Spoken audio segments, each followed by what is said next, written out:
दोस्तों, जीवन में कर्मों की मार से कोई बच नहीं पाया है। यदि आपके जीवन में भी दुखों ने आपको घेरा हुआ है तो सिर्फ 2-3 मिनट लगेंगे। इस कहानी को बड़े ध्यान से सुन लीजिएगा और समझ लीजिएगा, फिर आपको समझ में आएगा कि इस जीवन का मूल्य क्या है। बेईमानी का पैसा शरीर के एक एक अंग को फाड़ कर निकलता है। आज की कहानी एक सच्ची घटना पर आधारित है।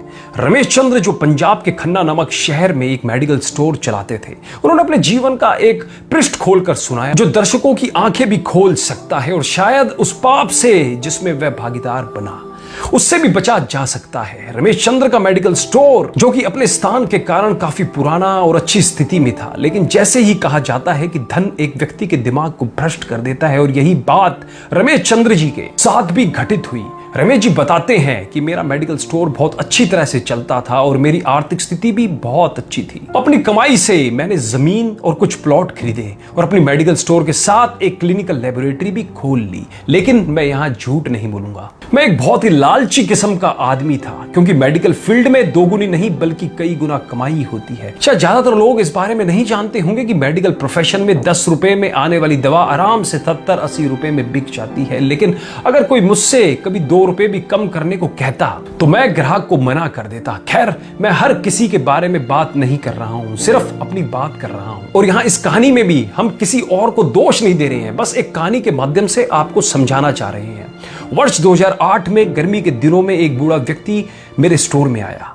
उसने मुझे डॉक्टर की पर्ची दी, मैंने दवा पढ़ी और उसे निकाल लिया। उस दवा का बिल 560 रुपए बन गया। बूढ़े ने उसने अपनी सारी जेब खाली कर दी, लेकिन उसके पास कुल 180 रुपए थे। मैं उस समय बहुत गुस्से में था, क्योंकि मुझे काफी समय लगाकर उस बूढ़े व्यक्ति की दवा निकालनी पड़ी थी और ऊपर से उसके पास पर्याप्त पैसे भी नहीं थे। बूढ़ा दवा लेने से मना भी नहीं कर पा रहा था, शायद उसे दवा की सख्त जरूरत थी। फिर उस बूढ़े व्यक्ति ने कहा, मेरी मदद करो, मेरे पास कम पैसे हैं और मेरी पत्नी बीमार है, हमारे बच्चे भी हमें पूछते नहीं है, मैं अपनी पत्नी को इस तरह वृद्धावस्था में मरते हुए नहीं देख सकता। लेकिन मैंने उस समय उस बूढ़े व्यक्ति की बात नहीं सुनी और उसे दवा वापस छोड़ने के लिए कहा। यहां पर मैं एक बात कहना चाहूंगा कि वास्तव में उस बूढ़े व्यक्ति की दवा की कुल राशि 120 रुपए ही बनती थी। अगर मैंने उससे 150 रुपए भी लिए होते तो भी मुझे 30 रुपए का मुनाफा ही होता। लेकिन मेरे लालच ने उस बूढ़े लाचार व्यक्ति को भी नहीं छोड़ा। फिर मेरी दुकान पर खड़े एक दूसरे ग्राहक ने अपनी जेब से पैसे निकाले और उस बूढ़े आदमी के लिए दवा खरीदी, लेकिन इसका भी मुझ पर कोई असर नहीं हुआ। मैंने पैसे लिए और बूढ़े को दवाई दे दी। समय बीतता गया और वर्ष 2009 आ गया। मेरे इकलौते बेटे का ब्रेन ट्यूमर हो गया।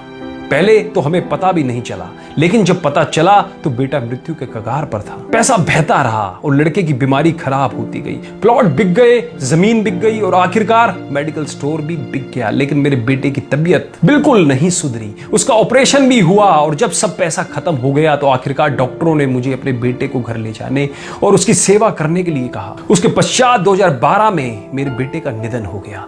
मैं जीवन भर कमाने के बाद भी उसे बचा नहीं सका। 2015 में मुझे भी लकवा मार गया और मुझे चोट भी लग गई। आज जब मेरी दवा आती है तो उन दवाओं पर खर्च किया गया पैसा मुझे काटता है, क्योंकि मैं उन दवाओं की वास्तविक कीमत को जानता हूं। एक दिन में कुछ दवाई लेने के लिए मेडिकल स्टोर पर गया और 100 रुपए का इंजेक्शन मुझे 700 रुपए में दिया गया। लेकिन उस समय मेरी जेब में 500 रुपए ही थे और इंजेक्शन के बिना ही मुझे मेडिकल स्टोर से वापस आना पड़ा। उस समय मुझे उस बूढ़े व्यक्ति की बहुत याद आई और मैं घर चला गया। मैं लोगों से कहना चाहता हूं कि ठीक है कि हम सभी कमाने के लिए बैठे हैं, क्योंकि हर किसी के पास एक पेट है, लेकिन वैध तरीके से कमाएं, ईमानदारी से कमाएं। गरीब लाचारों को लूट कर कमाई करना अच्छी बात नहीं है, क्योंकि नर्क और स्वर्ग केवल इस धरती पर ही है, कहीं और नहीं है। और आज मैं नरक भुगत रहा हूं। पैसा हमेशा मदद नहीं करता, हमेशा ईश्वर के भय से चलो, उसका नियम अटल है, क्योंकि कई बार एक छोटा सा लालच भी हमें बहुत बड़े दुख में धकेल सकता है। जीवन शतरंज के खेल की तरह है